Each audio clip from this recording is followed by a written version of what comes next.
Sou peregrino aqui, em terra estranha estou, no reino... Bem-vindo ao podcast Estrangeiros e Peregrinos. A mensagem de hoje será apresentada por Dennis Allen. Qualquer pessoa que estuda a história sabe que boa parte da história são os registros de guerras.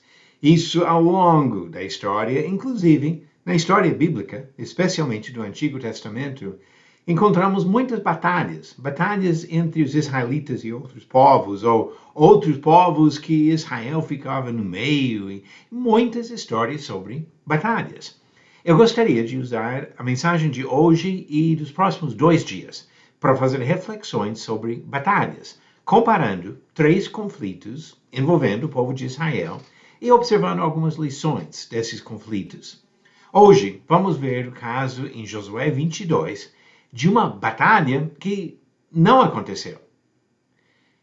Após a conquista da Terra Prometida, Josué permitiu a volta dos israelitas aos seus respectivos territórios tribais.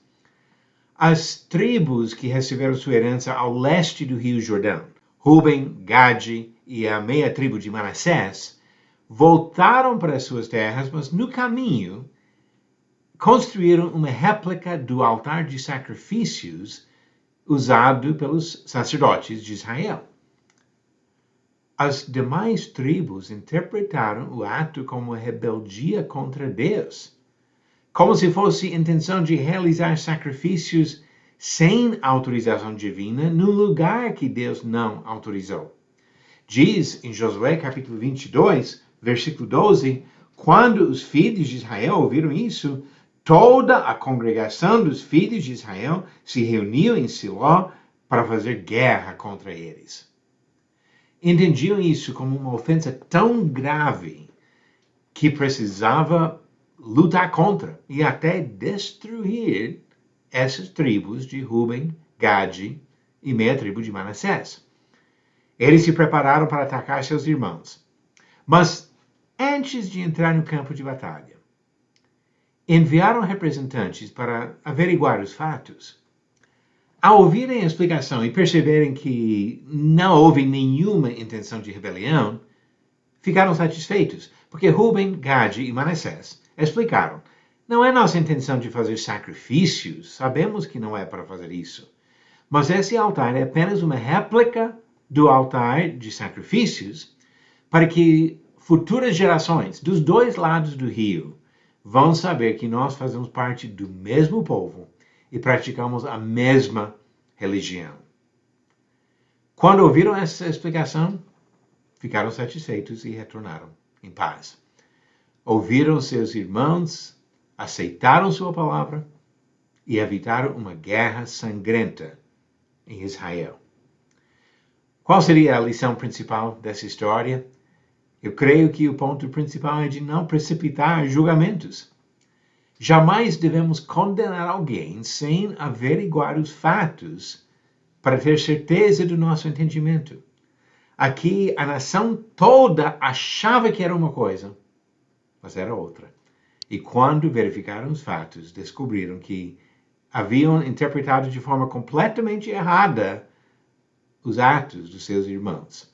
E assim, por esse cuidado, evitaram uma guerra sangrenta em Israel. Vamos agora às perguntas bíblicas do dia. Pergunta 1009. Na parábola do semeador, registrada em Marcos, qual foi o rendimento da semente que caiu em boa terra? Alternativas. A. Produziu 30, 60 e até 100 por 1. B. Produziu 10, 20 e 30 por 1. Ou C. Produziu o dobro do que foi semeado. A resposta certa? Alternativa A. Produziu 30, 60 e até 100 por 1, conforme diz Marcos capítulo 4, versículo 8. E pergunta 1010. Organize as seguintes pessoas na sequência cronológica: Abraão, Elias, Moisés e Isaías. Verifique sua resposta no final do próximo episódio de Estrangeiros e Peregrinos. No próximo episódio, eu quero refletir sobre uma outra batalha, uma batalha que aconteceu, mas era completamente desnecessária. Mas para hoje, vamos aproveitar a lição dessa batalha que foi evitada em Josué capítulo 22, porque ouviram antes de julgar. Uma lição importante para nós. Obrigado por nos acompanhar nessa jornada pelas Escrituras. Volte amanhã para ouvir mais uma mensagem do podcast Estrangeiros e Peregrinos. Seguimos pelo mundo.